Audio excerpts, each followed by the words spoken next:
In the bustling streets of Queens is a hidden place unlike anywhere else in the city. This tunnel here is a portal to an architectural fairyland where the bustle of New York is traded for winding tree-lined streets, whimsical Tudor castles, and carefully landscaped parks. It's called Forest Hills, and it was envisioned over a century ago as a suburban escape from the city, designed after the garden cities of England. And though decades upon decades of change and growth have drastically changed its surroundings, it has maintained its unique character, becoming one of the most desirable neighborhoods in the entire borough. Let's explore why this place exists, what makes it so special, and how it's been able to maintain its character as the city boomed around it.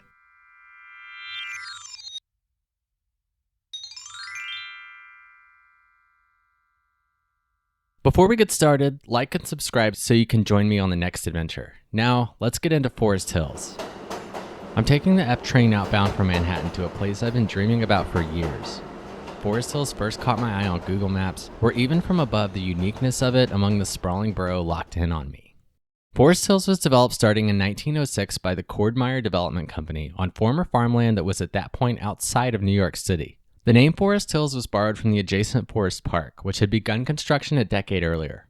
Forest Park was designed by legendary landscaper Frederick Law Olmsted, who would also play a role in Forest Hills. Meyer began development of the north section of Forest Hills on the orthogonal grid pattern that was stamped on Greater NYC.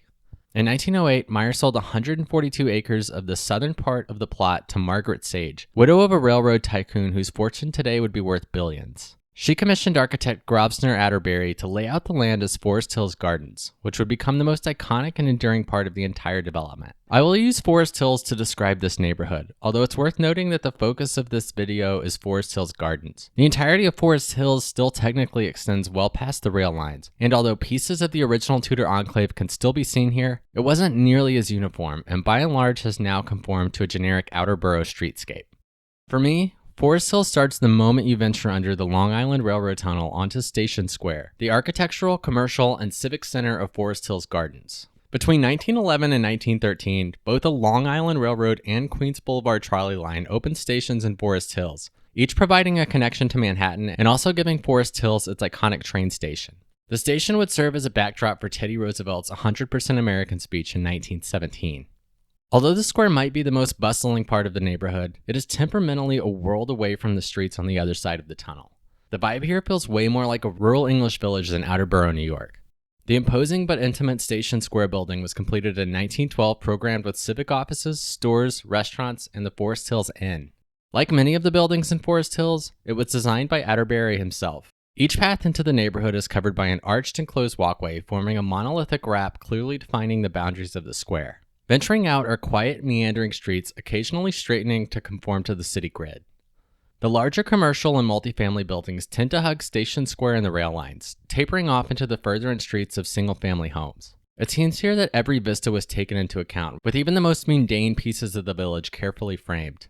Greenway Terrace is among the most garden-esque streets of the plot, whimsically connecting some of the neighborhood's most important civic buildings. Most of the garden's churches, the one public school, and the smaller distributed parks are on or near the Greenway.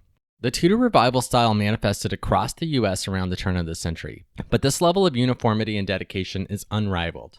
Weirdly enough, the homes of Forest Hills weren't typical wood home construction, but rather made from precast concrete building panels hoisted into place by crane.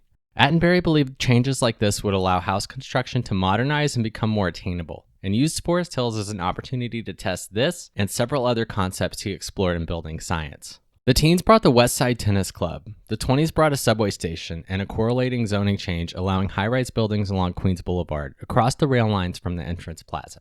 Forest Hills Gardens maintains a strong HOA that, for the occasional cries of draconianism, has successfully kept the character of the neighborhood intact. I've linked in the description to the architecture and construction guidelines enforced by the HOA. The rules limit exterior facade materials, roof materials, even windows and gutters, with a strong proclivity to maintain the original character of the gardens. Love it or hate it, the HOA's commitment to the vision of Forest Hills, as well as multi-entity work to preserve the square's civic buildings, have ensured that this magical place envisioned a century ago endures more or less aligned with its original conception. And that is what makes Forest Hills so special. It was envisioned as an escape from America's largest city, and after over a century of the city expanding around it, remains the whimsical, fabricated place it was always intended to be. There truly is no place quite like it. Thanks for joining me on my trip to Forest Hills. Subscribe to the channel and come with me on the next adventure.